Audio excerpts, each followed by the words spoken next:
Hey everyone, this is Tom, and this week's character is Onyxfang Jorl for Ryan.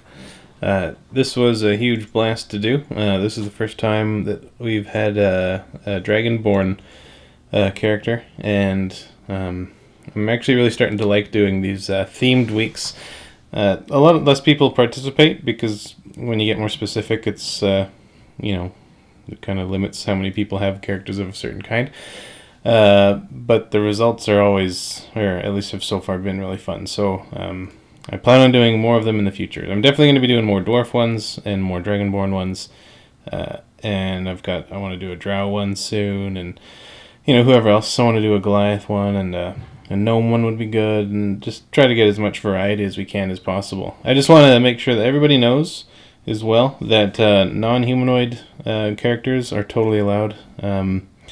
Unconventional ones as well. Like one of my friends once played a game, for a few months he played as a sentient bag of holding, and they got into a lot of adventures and had some good times with that. But stuff like that, or like just sort of out of the way characters, as long as they're original and fantasy, and pretty much that's the only rule. So yeah, back to Onyxfang. So he is a Dragonborn. He's basically sort of a paladin soldier type based on Wee Jas, who I had to look into quite a bit. But as far as the process goes, I always like having the consolidated notes sort of figured out. Like I'll go through the information sent to me by whoever wins. I'll go through it, I'll read it a couple times, and then I'll sort of type it out in my own sort of shortened notes, and then I'll write down sort of the main beats that I want to make sure that I have to include sort of on the page. Things to always sort of just stuff that I know that I can't forget, to keep it as a quick, easy reminder there. He's a lawful neutral character, so I didn't want to. I sort of wanted a pose that was mostly just kind of like just a brick wall. I mean, it seems kind of boring, but just someone that's just super grounded. It won't be budged. Someone who just sort of can't be bribed or manipulated, or is just really dedicated and sort of down to earth. Trying to make sure that arrangement with hands in a different way kind of worked out a bit better, and it ended up being a little bit better, just a bit more lively than just standing there, but just someone sort of well-grounded and calm. I always recommend starting off with sort of an overall pose, something to do that's at least based on the personality or the class or any sort of details that you can get. I've gone on long rants before about muscular systems and things, and how even if somebody's really strong, it would be really hard to ever justify somebody who's sort of typically buff or like really muscular in sort of a medieval European fantasy kind of setting. The bodybuilder physique is like really particular and really specific and really hard to get, and it has sort of a different quality than like it was sort of like a farmer sort of musculature, somebody who's just burly and strong. In the case of the Dragonborn, though, I mean, they are large and naturally strong, so I thought it'd be good to have some kind of like a genetic predisposition to just be like bulky and massive and like ripped. So he at least has like, he's sort of outside of like the standard humanoid, at least human kind of range of like body type. So he's a bit more exaggerated as far as his like bulging muscles and broad shoulders, and just really wanted to make him seem not just a human with a mask on, like not just like a Star Trek monster. Yeah, so that's sort of where I got.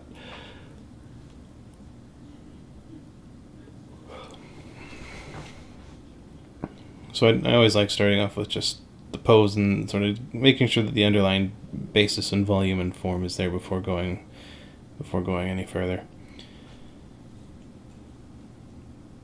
He does have his highest stat is strength, so that's like sort of why I gave him like the bigger, more pronounced muscles, especially kind of up top. Constitution is 15, so, it helps a lot. But his dexterity is pretty high too, so he is a bit lanky. I mean, it's not like high dexterity, but he would be nimble enough, so he's not too bad there. It was tough to work on the face. There are a lot of things that I would want to do differently as far as designing a humanoid reptilian. But at least as far as like how grounded I'd like to make them as far as like actual biology goes and the structure of the head and everything. This was 1 week where I did do quite a few studies of different reptiles and dinosaurs and iguanas and turtles and frogs and stuff like that, just to see if I could just sort of wrap my head around some of the more nuanced structures of the skull and head and how things go. And it was a lot of fun, and it helped a lot, especially the eye and like how thick the eyelid is and how to depict it. But the Dragonborn have definitely a distinct look.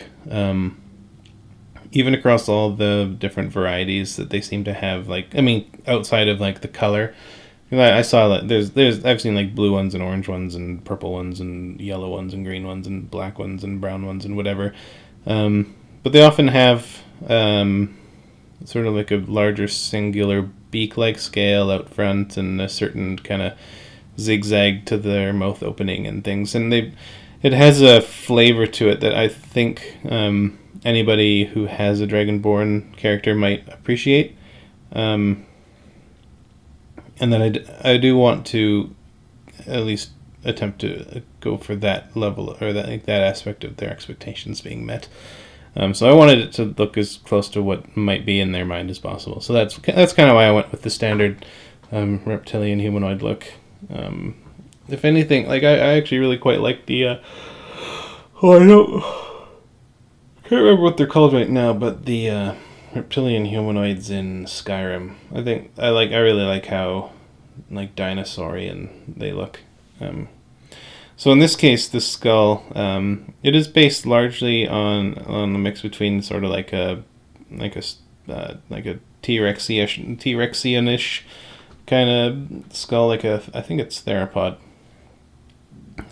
skull with all the different fenestrations or holes in it and like little windows to keep it light and everything. But it's also based on an iguana skull, and they've got this like strangely shaped jaw with a large protuberance out the back that attaches to that I can't remember the name of it, but that little protrusion at the back of the skull, and even like the teeth. I'm pretty sure iguanas have they have all these little teeth that look all kind of pretty much the same sort of shape. I think it's sort of for eating fruit and seaweed or grass or whatever, but I wanted to make sure that these guys had omnivorous teeth, so they've got crunchy molars in the back, some incisors and canines and things, just something a bit more humanoidish. As far as the feet goes too, I noticed that Dragonborn they do have distinct feet, but in this case I wanted it, basically I drew it from the knee down. I based it on a T-Rex, like the T-Rex feet. The knee I gave it a kneecap as well. T-Rexes didn't have kneecaps as best as I know. And so that's sort of where I went with that. I'll go into further details about that sort of stuff, the different feet details as we go. So yeah, just sort of bulky and sharp musculature for this guy. Low body fat as well. We'll see as we go. I always sort of associate just naturally like fat with mammals, but other animals have it too. But I think in this case, this guy they just make more sense without the fat underneath. I mean, you look at like a alligator's limbs, and it's like a sock full of mashed potatoes. Just this pudgy. They're always so pudgy, or like iguanas, like they just have like the floppiest limbs. But it'd be kind of a downgrade for a creature like this. One thing I didn't resolve in this case in the sketch, it comes up in the skin layer, was the genitals. Reptiles have sort of like just retracted genitals inside some slit in the front. I did hint at a bit at something like that eventually, but I mean, it didn't really come up too much. I just gave him a filler dong here, just to, move things along, because I didn't want to bother making up my mind until I got to the skin layer. Especially with a character like this, I guess it wouldn't really matter too much. But yeah, reptilian body forms can be strange, even though like they're super similar. They have a lot in common, but like thankfully there aren't too many like bridges that need building when sort of combining the two.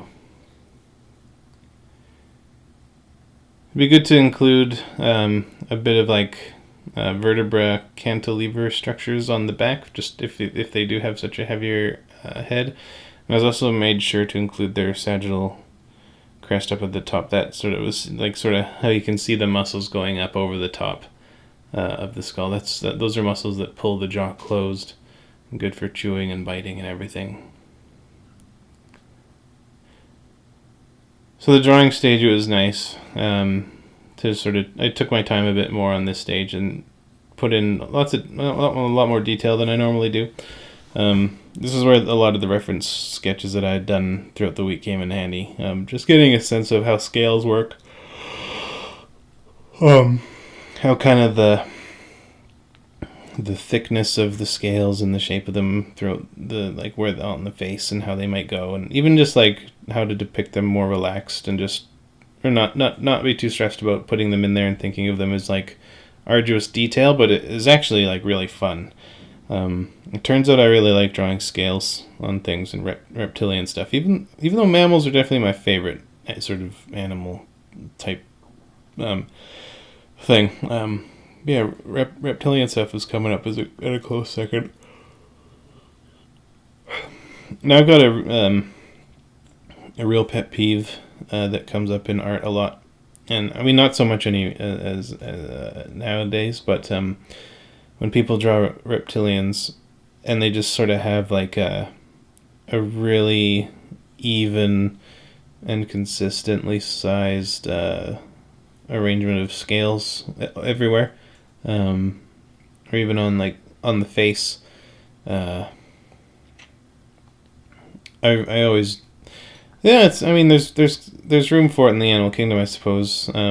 There's so many different varieties of scales, but like I always like things that have like an iguana kind of look, like with the clearly defined sort of lips, and then the different sort of scales that follow the flow of the skull and the cheekbones and everything. And I find that it's much more visually interesting. It gives your eye sort of like these different chunks of stress and rest, where there's just busy details and calmer spots, and also the best part is that, especially with like creatures that have such a lumpy head, that with all these different weird contours and everything, they really help show the volume and the direction that the planes are moving on the head if you put the details on like that. And that was fun. So even though I did give him really big muscles, and he is quite lean, I didn't want to make him like too lean. I mean, I don't know what sort of body fat percentage this would be. This would probably be like 8%, 8 to 10% body fat kind of look. It was sort of, I mean, I did find this one illustration that was very good, of Dragonborn anatomy that somebody had done. It looked very professional. There's a male and a female. There are a few scale placement choices that I thought were a bit too cool looking, or like they didn't seem practical, but they looked like more like graphical decisions, as far as like where the wide format scales would go, like sort of like these scales on the feet that I'm doing in the shins, like those long wide scales. Like place one of those and things, but it can be tough to find reference for this sort of stuff. Typically with feet like this, a good place is different, like especially like corvid birds like magpies and crows, and raptors like eagles and hawks and things. They've just got such perfect feet. For things with a larger scale, of course, ostriches and cassowaries. I think that kind is called a ratite, ratite. Actually, I remember that word recently because I think last week I was playing Words with Friends, and I played that game, or played that word. I knew I had a word in there somewhere, and I moved around until I got that one. And then I was surprised, and so I looked it up, and it told me about what ratites were, and I remembered. And it saved me. I think I won that game because of that word.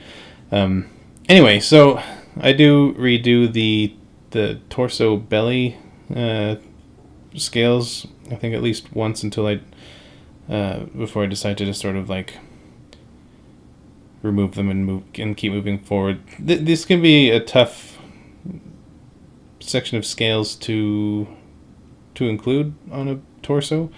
I guess more reference and research would be the case. I mean, I think alligators have a really good sort of basis for it, but it can be tough, especially if you're trying to retain the humanoid contours, like with large pectorals and then six-pack abs and whatever. It can be really artificial to try to force them in, and it looks sort of more like body armor or like a Ninja Turtle than just naturalistic scales.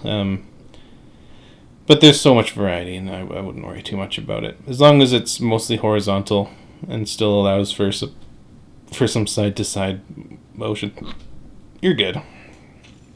And those sorts of scales are sort of more flexible anyway, so it shouldn't be too much of a big deal. So, Onyxfang is described as he's wearing a set of tarnished chainmail and a leather jerkin, which is ash gray. I did make it a little bit warmer than ash gray. Oh. But jerkin is sort of like kind of like a jackety tunic sort of piece of outfit. I mean, if you saw one, you'd sort of get it right away. It's very medieval looking, tarnished chainmail as we go. So, process-wise at this point, like I built up the pose, tried to get the feel and the life and the character as much as I could in there. Went in and did the skeletal structure. It helps with just making sure everything works. Like the shoulders aren't too far out from any sort of rib cage, and all the structures are there. It's also just really good practice, and it's fun. Sometimes it can feel a little bit tedious or daunting, but yeah, excuse me, but it always helps out. I'm always happy to do it. And then the muscular system on top of that, same sort of reasons. And then I like to just, after doing then the skin layer, I like going over with just sort of basic, large, simple blocks and putting in sort of general shapes and forms depicting the costume, and then moving forward from there.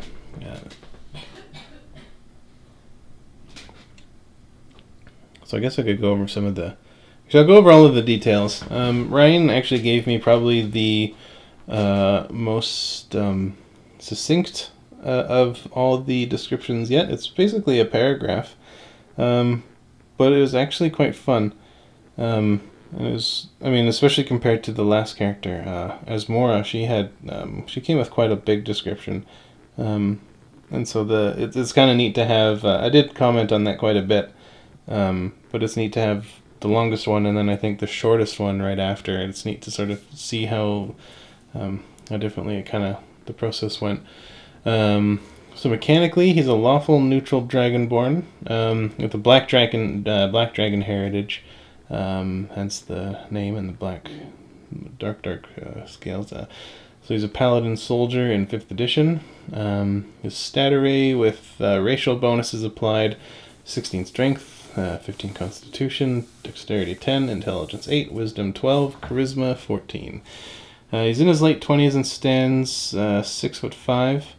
His his scales are dark green, nearly black, with a slightly lighter shade beneath his jaw and down the torso.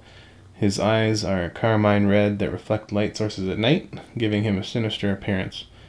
I remembered what carmine was because my favorite Prismacolor marker is carmine red. and his eyes reflecting the light sources at night. That's called it's a layer on the back of the eye, on the inside of the back of the eye, called the tapetum or the tapetum, depending on who your teacher was. It's tapetum. That just helps with seeing in the dark quite a bit better. I didn't. I wanted to paint the tapetum kind of reflecting the light back out, but I thought in like the current kind of lighting situation that it was in, it wouldn't make much sense. It'd probably just be more confusing. But it's in there. Let's see. So his scaly dreadlocks are tied with an ivory ring and reach behind his shoulder blades with 2 locks down down the front past his clavicles. His clavicle. He has a long scar stretching from his left eye down along his snout and ending at his lower lip. He wears a set of tarnished chainmail and a leather jerkin, ash gray in color. His forearms and shins also have leather chain coatings, leather/chain coatings. He also wears a hunter green cloak when traveling. He primarily wields a jagged and well-used great sword, but also carries an iron round shield and a sheathed longsword on his back. He often holds a wooden amulet in his hand depicting the skull of Wee Jas, goddess of magic, because she is the Lady of Archeron, the plane of conflict. I hope I'm getting all those names pronounced correctly. As a soldier, he served as a company leader to a small garrison in a respectable city, which was attacked by a shadow dragon on the night of an eclipse. When most of his companions died fighting, Droll took his cousin Searwing Mila and ran, shaming himself but protecting his family. He then swore an oath of revenge to find that dragon, Nagathuril, and slay it to reclaim his honor and set to rest those who fell. And yeah, that was great. It was just a great description. If you ever win, just feel free to give me as much as you got. Long or short, it's all really good info. The more, this goes for all concept art and character design, is the more you know the character, the better your designs will be. They'll be more interesting. They'll be more believable. They'll be more meaningful, and they'll be easier to do. Concept art and designing characters is just, it's a primary factor of it is just answering questions about a character. Like, how would they wear their jacket? What sort of collar would they have? How much do they care about what their hair looks like? Stuff like that. The more questions you can answer about a character, the better time that you'll get by doing it. Like you'll be able, every time you put a mark down or design one tiny part of their costume, you'll say like, God, they would never wear that. That makes no sense. Or you'd just, you'd be thinking, what would they need here? They need something here. It's like, oh, they'd probably wear a one of these, and then you can just put it on there. So I always make sure, like, once somebody wins, I always contact them privately asking for the more information, and just anything they can give me. I oftentimes get doodles and sketches that people have done, long descriptions, sometimes up to 3 or 4 pages long. Whatever you have, whatever you feel comfortable sending to me. It's just fantastic stuff.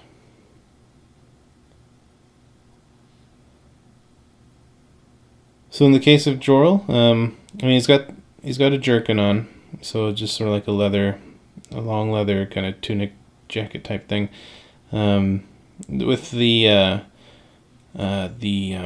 tarnished chainmail, I wanted something that was just a bit like heavier, and something that it would have that good chainmail like flop kind of crash sound when it got put on him, and it would so like just sort of like a big kind of shawl, something just heavy and sort of made him a bit like kind of top heavy and sturdy and just massive up top. So it's sort of monolithic kind of shape. So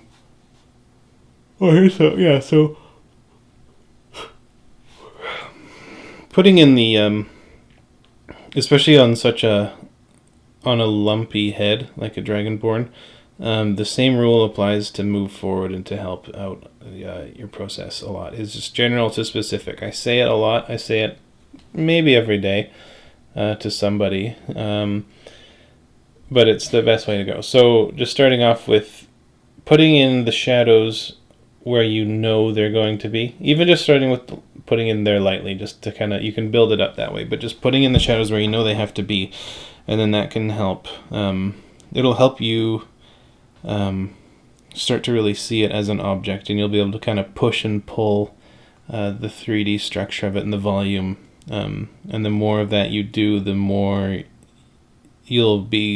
confidence you'll have in adding more of it and like pushing the tone.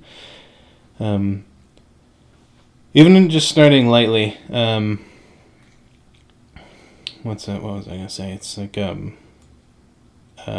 like starting with something is the best way to go. So if you're not sure how to make something look, do it the wrong way, willingly, and you'll see why that doesn't work and what might work. And then what might work tends to be the way that does work, and then you just sort of go with it and just do it.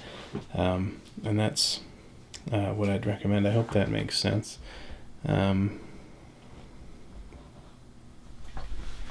So just general sort of rendering. After getting in the main sort of tones, I've started to really gravitate to just diving in and just going over it painterly style. I've often said that any kind of time that I need to spend repainting over something is kind of made up for the amount of time that I've saved by not needing to keep too many layers as immaculately arranged or organized as I would have needed to. And I think being reluctant to paint over something comes from just growing up with a lack of confidence artistically, where there's been so many times, and it happens to me even now, where like I'll draw a line or a feature, or I'll paint something like a small chunk of something, and to me in my mind I'm just like, I've done it. It's perfect. That part is so perfect. I'll never draw that quick, perfect little line again. And so I've been just reluctant to draw over it. But it helps to just sort of realize that if you put it there once before, you can get something close to it again. Like defining the shape of something. The thing is there, and you just need to be able to find it again. And if you just know what you're drawing, you'll be able to get that right shape again. It'll look different than you did before. It'll be technically like differently rendered slightly, and the strokes won't be the exact same, but when on the basic mechanical level, the structure and the colors will all be right again. So just having that confidence to know that it's still in there and you can get it back is sort of a huge help, and not to worry about painting over something with a big slab of color just to redo something, and just don't worry, you can always get it back. You'll always be able to paint it back in. And 9 times out of 10, painting something over again, the results are like 3 or 4 times better.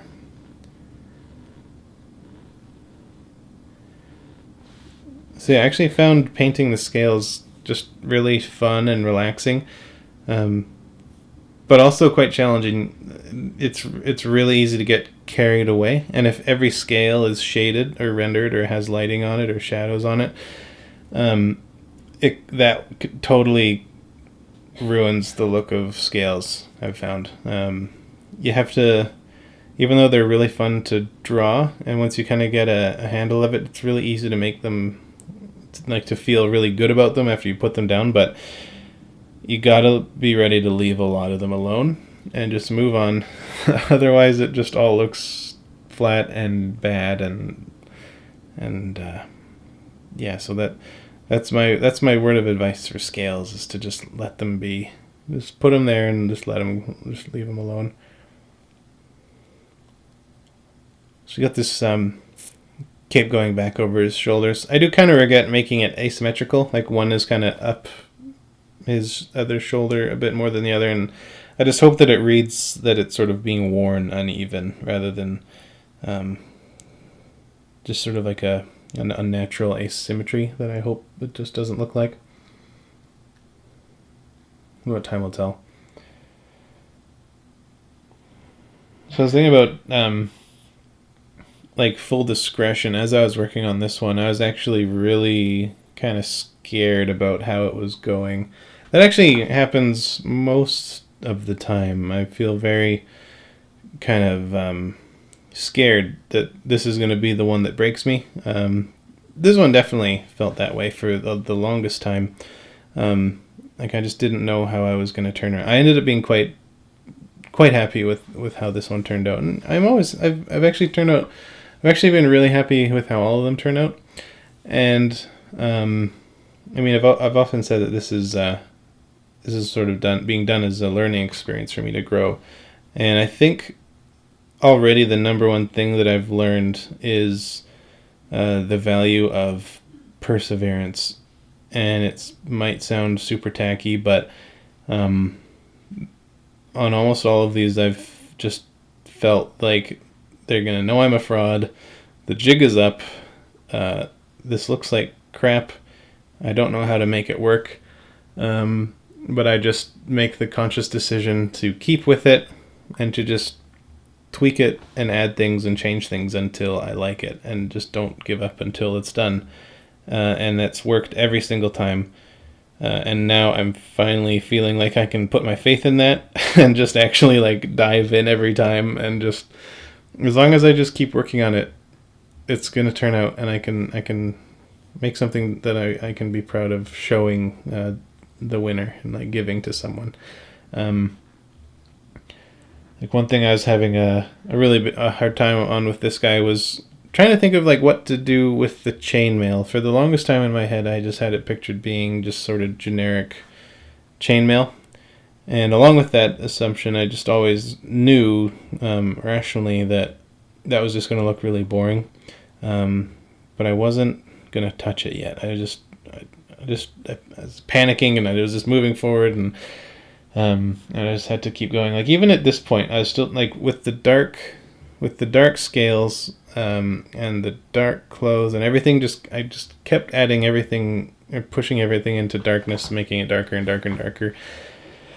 And I felt like everything was just collapsing in around me, and I didn't know what to do, but I just kept with it. And yeah, so that's what I go through. But that's one thing that I thought would be worth mentioning in case anybody feels the same, and that as stressful as this sort of stuff gets. See here, like making it darker again, and it's like the same color as his legs. There we go. I mean that changes, but yeah, just keep moving it. You know, if you've been working on a drawing and you don't know, or an illustration, and you don't think you can do it, just think of like how far you've already gotten compared to that blank sheet of paper, or that blank image that you first started with. You can tweak it. You can always keep working it and painting it, and just give it an hour. Like even just give yourself an hour, and then give yourself another hour, 2 or 3 hours, and even just focus on one part if you have to, like the head. You can see that the head is much more rendered at this point than everything else, because it was the most fun, and it made me feel like I was in control. And that's my evidence. But yeah, every time. I mean, it's hard every time. That is one thing that I've been open about with when I was a teacher and everything, is that it's never easy. Drawing is, to me anyway, drawing is never easy. It's always a challenge. It's never just a straightforward thing. I mean, I think it's part of my philosophy of like I always want to draw everything from scratch every time. I don't like drawing eyes the same way. I don't like drawing faces the same way twice. I don't like drawing. I don't even like drawing the same character more than once. With everything being from scratch, it's more about like just being able to think in 3D, and the knowledge of why things are the way they are, and sort of a good mental encyclopedia of what's out there, and what to call on as far as inspiration goes. And yeah, I don't remember where I was going with that, but yeah, it's always a challenge, and every time anybody asks, like, they ask you to draw something, and they think that you can just draw it, like you just sit there and you just put your pen on a piece of paper and just make a picture that they had in their mind, and that doesn't happen. And every time you draw a picture, especially for somebody else, it's just like, well, what style do you want it in? What's the tone? Like, what's the demographic? Like, what's it for? What's the genre? What's the style? What are the mediums you use? What are the color scheme you have in mind? There's so many, so much more to it, and even like the pressure of like your reputation is on the line. Like if you don't draw it well or draw it well enough, you might not draw again.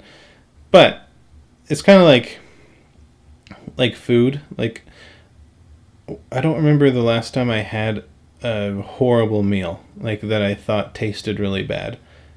I don't know what that. I have no idea when that was. I have a lot of like very humble meals like steamed cauliflower and boiled pierogies. Like that's pretty much what I eat most of the time. Maybe some hot dogs if I'm lucky.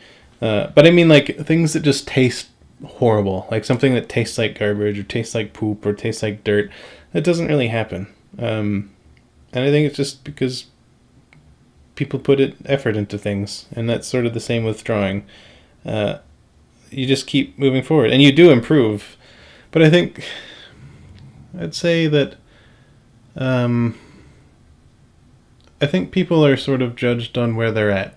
I think people are judged fairly. Like you wouldn't look at somebody who was, say, like in junior high school and compare them to somebody who was like working in Hollywood as a concept artist doing stuff for Peter Jackson or whoever. And you wouldn't say like, oh, their art sucks, even though it's obviously inferior to somebody who's like 40 and they've been working in the industry for like 25 years. It's not as good as them, but you wouldn't say that it's bad because it's right for where they are. And I hope that's sort of a nice thing to say. I hope that's encouraging, but yeah, just moving forward, keep drawing. It's always hard. If it's hard, don't worry, that's normal. It's always hard for me every day. And don't be discouraged by that. So keep working. I'm suffering when I do these. It's hard. And it's daunting, and I'm intimidated all the time, every day, every week. But it's so worth it. And just when I just keep at it, things always turn out. And I'm starting to really like set. I guess this was 16 weeks in. Been doing it for 4 months. Holy crap, 4 months. Okay, so 4 months already, and I think I can finally start to just relax about it and just move forward. So anyway, that's about 6 minutes of me saying the same thing over and over and over again. So I should be talking about the chainmail. So anyway, I kept thinking about plain chainmail would be so boring. It's so boring. So a few things about this chainmail is I wanted to add, like, sort of play around with it, where it's like I don't want to invent a whole new shape of chain or anything. And there actually are some really awesome looking old medieval Chinese chainmail things where they have these strange scale-like structures, but that was a bit too complex for how much painting I needed to get done. So I just sort of mixed it up with some varied sort of longer slats of metal that could be attached to the chainmail. I felt it'd be fitting as something that was scale-ish or scale-esque, just keeping with the theme of like his racial theme. I'd imagine that, you know, if they were making armor out of segmented chunks, they would look to their own bodies as reference, and just trying to keep that as like as a motif to help work with the Dragonborn look. And it also makes them look a bit more, I think, militaristic, rather than just like, I think anybody could just grab like a halberd of chainmail and throw it on and walk around. But I think this looks a bit more intentionally made and crafted for somebody in a role. And the chainmail across the chest, it's just quickly done stuff. which I like that kind of thing where it's just, but it's based on one of my students. He mentioned how he drew chainmail that way, with different directional C's, like a row of closely knit C's going one way, and then above that, a row of closely knit C's facing the other way. And I thought this would be a perfect time to try that out. It reminded me of something a bit more, not Mongolian, but I've seen some like really old kind of Turkish, like Saracen area kind of armor that had just a really heavy kind of flow like that. And I felt it was sort of fitting, especially with the leather and the slatted stuff. And yeah, a lot of, especially with the scales, and then even onto the layer, or onto the leather. So it's sort of a continued motif of like overlapping parts of stuff. Kind of just like certain scales. The scales where they do that. And yeah, once I started putting in these details, especially on the shoulder pads, when I started putting them on the shoulder pads, that's when I finally started feeling like I could make this something. And I often mention things like something I can hang my hat on, or like a hook I could hang my jacket on, or something, or something I can hang my pencil on. I normally mention that in reference to like life drawing, where I either to me the best people to draw are overweight seniors. They just have so much life and variety of forms in their bodies, or like really thin people or really muscular people, very overweight people. They're all really good to draw, but definitely not just sort of plain, like average height, average weight, maybe slightly pudgy, just kind of soft-bodied. There's just so few little hooks and noticeable features that I just don't see that to like hook them on and really like make them work. But like once you get like that little like point of a pelvis, or like the line of like a tricep, it's like there's something that you can put onto and add onto and compare to and build from. And that happened to me with this drawing, was like once I started putting in just sort of black lines, drawing out the chunks of armor that I wanted to do, I started to really start feeling the motif and getting an idea of where I could take it and where I wanted to take it, and just started building on that. And it's kind of like what I was talking about a bit earlier, about like how far you can get with just adding, or like even like the rendering of the head, where you just start putting the shadow in lightly where you know it's going to be. And then once you get a sense of that, then you can start building. And it's sort of like I know, what's the technical term for it? It's sort of like a nuclear reaction, where like you get the one thing going, and then that like a meltdown, and it just a cascade of some kind, where it just one thing clicks and the whole like avalanche explodes. And I felt that I drew that hand a bit small, so I made it a bit bigger.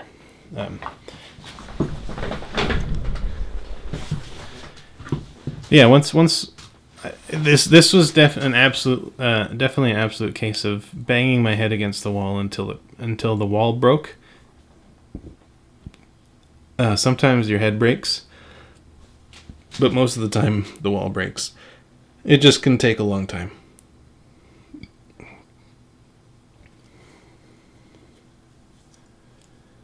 So he's got a great sword. The main one thing that I wanted to make sure that I included was kind of curvilinear spikes, just for the Dragonborn sort of theme.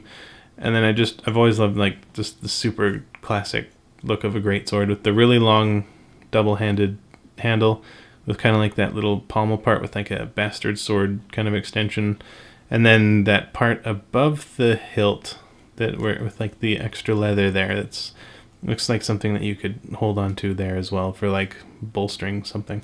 I definitely got to get refamiliarized with all the sword terms. But actually, thankfully, Jared, one of the previous week's winners for Malum Veritas, has been giving me lots of really awesome reference about medieval arms and armors. Arms and armor? Yeah, arms and armor. And I've been able to read up on quite a few neat things about that, and he's been a great source of reference and inspiration. It's been fantastic. So I'm getting better. And thanks to everybody's help. Thanks for everybody, I guess, if they give me stuff. Yeah, so at this point it's just adding little details, rendering things, making sure the details kind of fall into place. Which is the fun stuff, but it can take quite a while. I mean, if you look back at like a timeline of the... I've said this a million times, and I've also said that I've said this a million times. But Sam Nielsen is a great artist. I don't know if he's still at Avalanche Games working on Disney stuff. But he's got a really good blog post on his website, Art Sandwich. And he talks about how the last 20% of a piece takes 80% of the time. And it's basically that the closer you get to finishing a piece, the longer it seems to take. It's almost like you're kind of infinitely approaching the finish line, but you never quite get there. Where every time you add something, it just needs to be refined more and more. And then once you refine one thing, the other stuff needs to get refined more and more. I know there's more to what he was saying. I think it's like 20% of your illustration gets 80% of the time as well. So like not only does the timing, the last amount of the piece, take 80% of the time, but even like the subject matter and the composition is at 20% of the composition or the design or whatever you're drawing takes up, or should sort of be given 80% of the work. I'm pretty sure. I think it's how it went. It sounds about right. I recommend looking him up. Sam Nielsen, Nielsen, I believe. He's also a master with light and rendering. He's always been a big inspiration for me. So I really like drawing reptilian feet and scales. I always just love doing like these scales here, like the sort of the longer ones that go up the digits and up the shins. It's just it's so easy to just make them look right. It's just simple strokes and they just look how you want them to so soon. And that's such a relief. And it's even nice where it's the best thing is when something just looks like the brush strokes. Or when like when you're doing a painterly style and something just literally is a line, like the line between your lips when your mouth is closed, or the line between your fingers when they're pressed together. And it's just really nice to finally be able to just draw a line without any guilt. I've done it a couple times during this process as I restarted Photoshop. Normally I just go to edit, purge, all, and I would just every time I'm working on Photoshop for a while and it starts to get to the point where whenever I use the color picker, it takes a fraction of a second to think about it after I pick the color. That drives me crazy. So I always just get the best results when I just quit and then reopen the file. These leg scales these ones are just from memory, just based on like an alligator knee. They kind of have these two radiating hemisphere lines of scales shooting out from their joints. They're kind of cute. But another place where it's really tough to just get yourself to stop and to just keep things simple and don't go overboard. Just put start by putting the shadows where you know they're going to be, and then just add them if you need them. Don't try to overdo anything.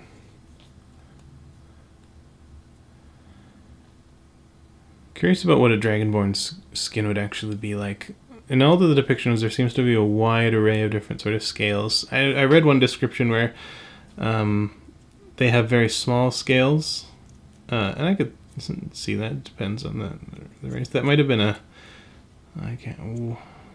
yeah, that was a book about the Draconic races that I was flipping through. Oh yeah, one thing I wanted to say is somebody corrected me on Twitter when I announced this week. The hashtag was R&D in cold blood, and someone corrected me. Dragonborn are actually warm-blooded. like dinosaurs, but I was made to feel shame, but I think I apologized. But hey, at least I learned. I'm excited to do another. Anytime somebody plays wins with the Dragonborn character, it's fantastic. But this is definitely another race that I want to do another one of at least.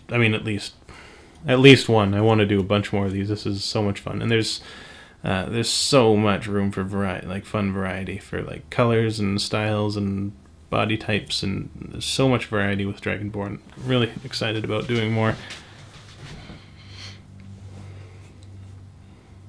Still a long way to go before we're done, which is great. Yeah, just some metal spikes sticking up, sort of woven down in through the leather. Just little hints of manufacture is extremely important when doing fantasy art. It's really what kind of helps make it feel kind of right. It's not just random scratches or dents or dings, but it's little things like rivets and stitches and like all the little uniform dents from a ball peen hammer forming some metal or whatever. They're like puffy, pillowy leather strips sewn around stuff and serging around fabric and things like that. It's another one of those things where just knowledge is power, and the more you know. But it's really hard to say where you should look for information, or like what sort of topics you should be looking into. Sorry, I just lost my just accidentally unplugged my headphones, so I gotta get everything timing back right. So I've often been asked like kind of where do you look for inspiration? How do you find it? What do you look into to get this knowledge? And everything that I've learned, I've just learned by accident, and just stumbling into things and just being curious and being interested, and like whether it's about history or fashion or medieval stuff or armor or weapons or the future or science or biology or whatever, it's all just, a lot of it just comes from just random wanderings and watching documentaries and reading books and asking questions and being curious about things. And a major thing is just letting yourself get over something, like never forcing yourself to be obsessed with something artificially, like never kind of trying to prolong your interest in something, like a weird vampire trying to stay alive. Just once you lose interest in something, just let it go and just move on to the next stuff. You won't forget it. You'll always remember it, and just keep learning and moving and growing and wanting more and asking more questions and just being interested in stuff. And you'll come across with your own massive library of fascinating facts. Like if everybody that I ever worked with only knew what I knew and like had read all the same books and everything, then we would never be able to help each other. We'd never be able to like look at what the other was working on and say, what if you tried this? Or there was once a culture that built something similar, but they did it this way. Or, here's a neat solution to that problem. Just as long as you just pursue it with passion and interest, then you're good. And you'll gather your own moss if you roll around, if you roll down that hill. And so that's what I'd recommend. I'll definitely put together a list of documentaries and topics and things, I'm sure. Or if anybody asks me in specific, I'm sure I could give them a list if they'd like, or like maybe a few examples of a good place to start. I don't want to list them here, but yeah, if anybody wants to, that's fine.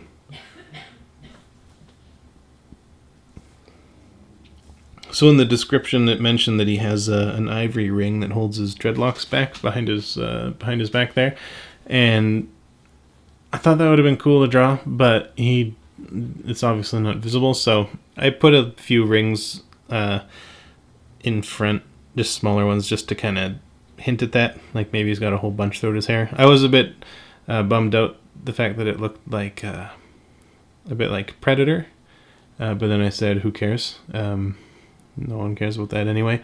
And then I hope it kind of reads, but the one sort of closer under his ear or his cheekbone there, it's got it's black thread that's sort of wrapped around the dreadlock first. And it looks a little, now that I'm looking at it again, it looks a bit more like a wounded kind of thing. So this is a wooden amulet for Wee Jas. I've never actually heard of Wee Jas before, so I had to look her up. I based it mostly just on her kind of description, that his Ryan's quick little description that he mentioned in the email. But after looking in, I just went with this red flaming skull sort of symbol that she has. Almost every time so far, like whenever I hear about like a deity or something with a symbol or an icon, especially for these, I like to try to come up with my own different version of the depiction or whatever symbol that is. I picture that a lot of these things would have people of so many different species and histories and cultures and eras from different times and places that would all be kind of agreeing to the same stuff.